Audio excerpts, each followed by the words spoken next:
I'm what they call a professional student, quote unquote, somebody who goes back to school over and over again. I have 3 master's degrees, I have a grad cert, I have a grad dip, and I'm in a PsyD program. I'm not telling you this to flex, just to give you context. It's a bit of overkill, in my honest opinion, that I've done this much, but I'm a perpetual learner. I love learning as a neurodivergent.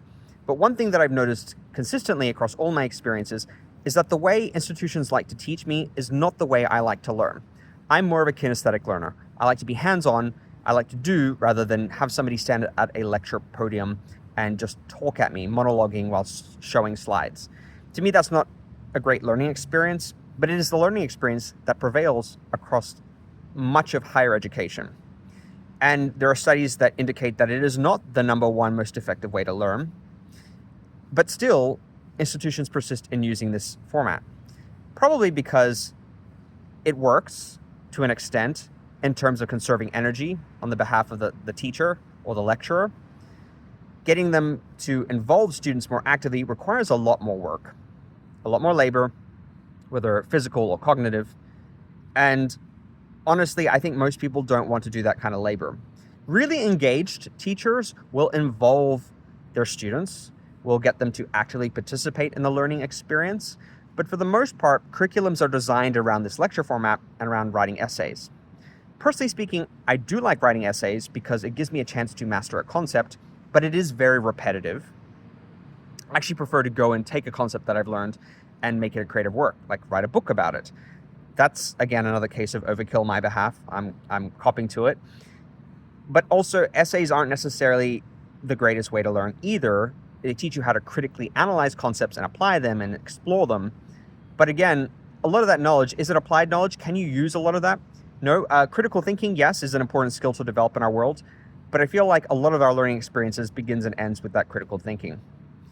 And I think a lot of educational institutions could benefit from evolving through trying new approaches by being a little bit more kinesthetic, letting go of this very outmoded style of teaching that involves lecturing and just writing essays.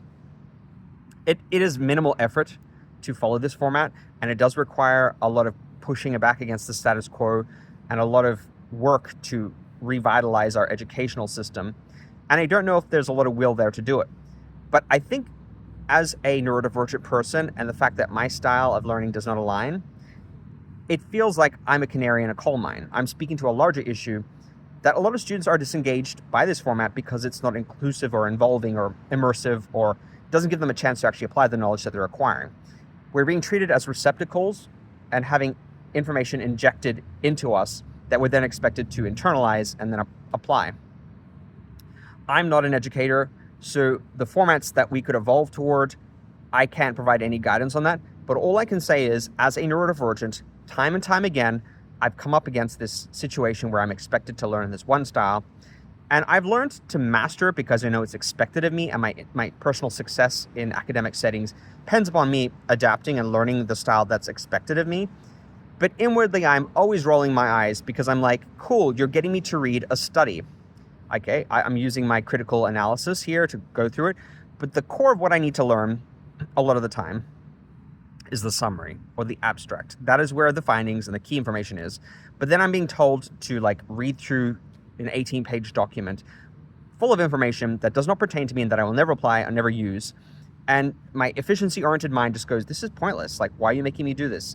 Why are you giving me chapter after chapter of readings when the core information could be summarized much more easily? And it seems like an inefficient use of time and effort.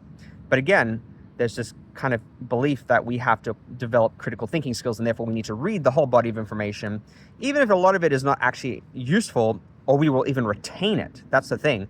I know I don't retain a lot of that information. I have to read and reread and reread. And with this pace of life, being able to absorb this information, much of which I don't even know I'm actually going to apply in my profession, I kind of, again, roll my eyes and go, why are you making me do this? And I'm an avid reader. I voraciously consume books. I love reading. I love consuming information. So I'm not saying this as somebody who's negativistic about it. I enjoy it completely. But efficiency-wise, a lot of what we learn, a lot of what we're expected to read as part of course readings seems a little bit excessive and unnecessary and full of filler that is not applicable or useful for my learning experience. What has been your learning experience as a neurodivergent? in higher education. Have you run into the same walls as I have? Have you felt the same frustrations around learning and like the systems of learning and the format? What have been your thoughts about it? And have you been able to triumph over these systems or find a way to work around them or master them? I would love to hear from you.